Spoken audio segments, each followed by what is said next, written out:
Oke, masih bersama Yura di sini. Di awal episode 10 ini kita diperlihatkan sekelompok murid baru yang merasakan ada kekuatan yang akan menyerang. Dengan cepat kelompok murid senior menyerang. Hanya dengan sekali serangan murid junior kalah. Kelompok murid senior mengambil energi api dari murid junior. Di saat Xiaoyan mengamati, terdengar samar-samar nama kelompok senior yaitu tim Haisha yang dipimpin oleh Sati. Setelah mengambil energi api dari kelompok junior, kelompok Haisha pergi. Setelah mengamati tim Haisha, Xiaoyan berpendapat kepada Sun Er, Baisan, Hujia, dan Wu Hou. Jika berjuang sendirian, kita bukan saingan mereka. Hujia berkata, lalu apa maksudmu? Xiaoyan menjelaskan, kita harus memilih kapten tim untuk memimpin jalan pertempuran. Semua sepakat memilih Xiaoyan sebagai pemimpin mereka. Sebelum bertindak, Baisan dan Sun Er mengusulkan mencari informasi tentang hutan dan murid senior. Dengan begini dapat mengenali kekuatan para musuh. Xiaoyan pun mempunyai ide untuk mencari tim senior yang paling lemah untuk menggali informasi sebanyak mungkin. Setelah lama mengamati kekuatan tim senior, Xiaoyan akhirnya menemukan tim senior yang kekuatannya di bawah mereka. Xiaoyan mengajak semuanya bergerak. Tim senior yang mereka targetkan sedang melawan sekelompok murid baru. Tim senior pun memenangkan pertempuran tersebut dan mengambil energi api. Di saat tim senior ingin mencari target baru, dengan santai kelompok Xiaoyan menghampiri tim senior. Kelompok tim senior pun dikagetkan dengan kedatangan tim Xiaoyan. Kekuatan tim senior Grandmaster Bintang 2. Xiaoyan menyuruh timnya untuk melakukan pertempuran dengan cepat. Pertarungan pun dimulai. Baisan, Hujia, Wu Hou, Sun Er masing-masing melawan anak buah 4 murid senior, sedangkan Xiaoyan melawan ketua tim senior. Hanya dengan sekali tendangan, Xiaoyan mengalahkannya. Setelah berhasil mengalahkan tim senior, Xiaoyan menyuruh teman-temannya untuk menginterogasi satu persatu. Apabila ada jawaban yang berbeda, Xiaoyan dan kelompoknya akan bertindak kejam.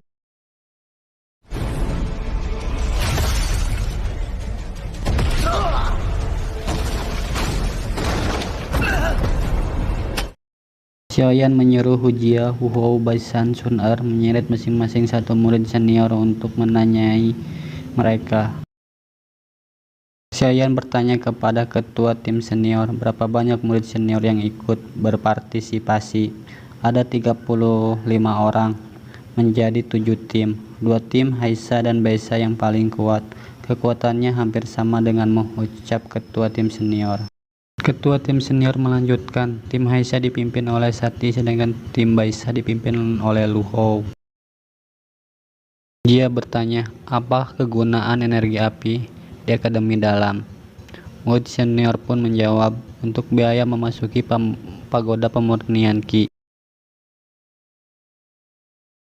Setelah mendapatkan jawaban dari semua murid senior, Xiaoyan dan kelompoknya mengambil energi api milik tim senior. Dikarenakan begitu sangat penting energi api di halaman dalam, Xiaoyan dan kelompoknya memutuskan untuk mengalahkan semua tim senior. Dengan keyakinan tinggi, Xiaoyan dan kelompoknya pergi mencari tim senior yang lain.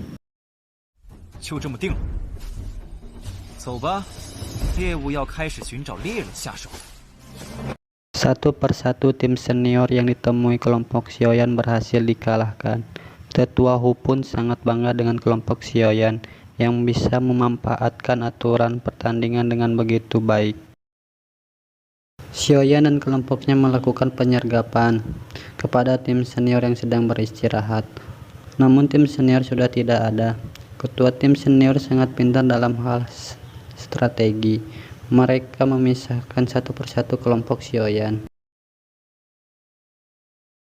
Dalam pengejaran murid senior, Wu Hou dan Hujia masuk ke dalam perangkap. Mereka mendapatkan serangan tiba-tiba yang membuat keduanya terluka. Di saat ingin menyelesaikan pertarungan, tiba-tiba datang Xiaoyan. Hujia dan Wu Hou pun bisa terselamatkan dari amukan tim senior.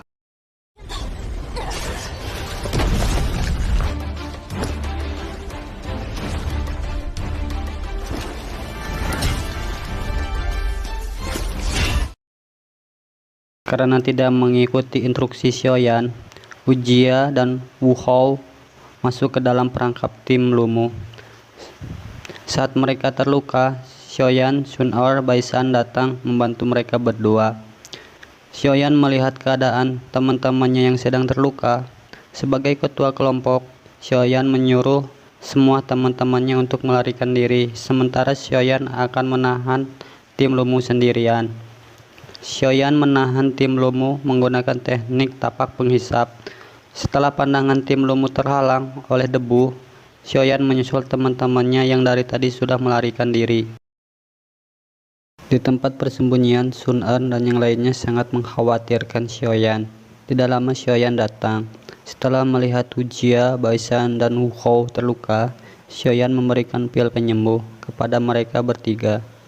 Sun-er bertanya kepada Xiaoyan, apa Xiaoyan mempunyai rencana untuk mengalahkan tim Limu? Xiaoyan menjawab, walaupun kekuatan tim Limu di bawah mereka, tim Limu sangat ahli dalam hal strategi.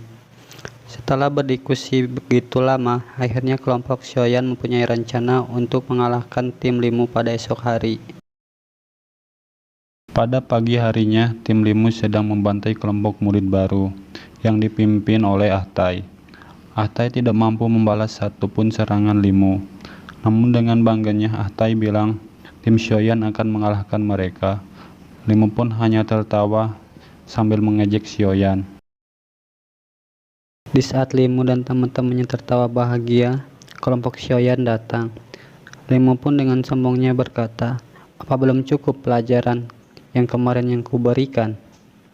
Xiaoyan hanya tertawa getir mendengarnya. Tanpa basa-basi, pertarungan kedua pun dimulai.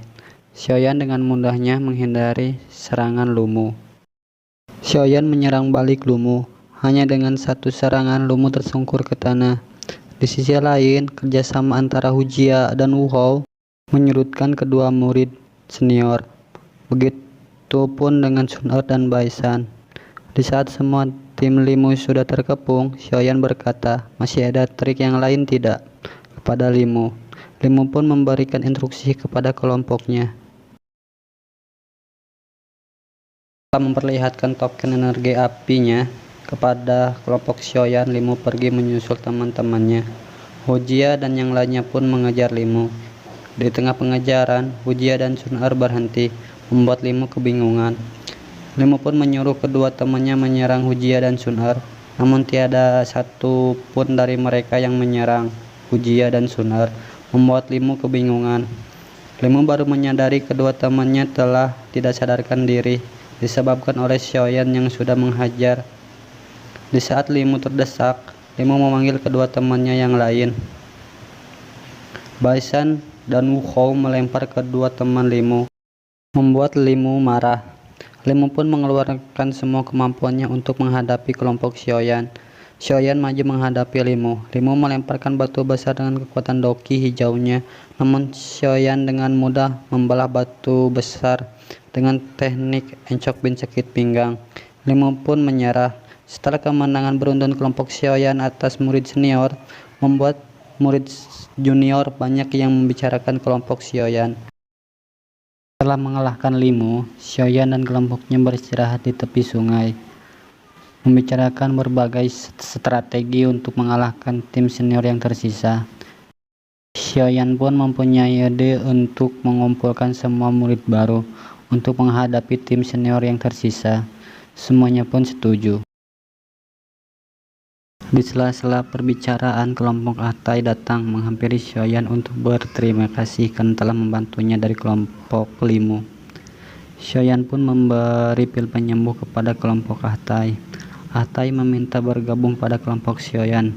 Xiaoyan pun mengiyakannya dan menyuruh Ah Tai dan kelompoknya untuk mengumpulkan semua murid baru yang ingin bergabung dengan kelompok Xiaoyan untuk menghadapi tim senior yang tersisa.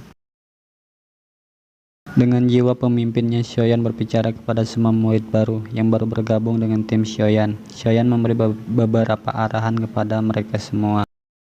Setelah lama menunggu, akhirnya tim Haisa masuk ke dalam jebakan kelompok Xiaoyan. Tim Haisa langsung mengeluarkan kekuatan doki yang begitu besar untuk menjatuhkan mental kelompok Xiaoyan. Su Xiao pun mengatakan jangan sombong dulu atas kemenangan sementara. Dengan lantang, Xiaoyan menjawab, posisi pemburu dan mangsa dapat ditukar kapan saja. Xiaoyan pun memanggil Atai dan murid baru lainnya untuk mengepung tim senior.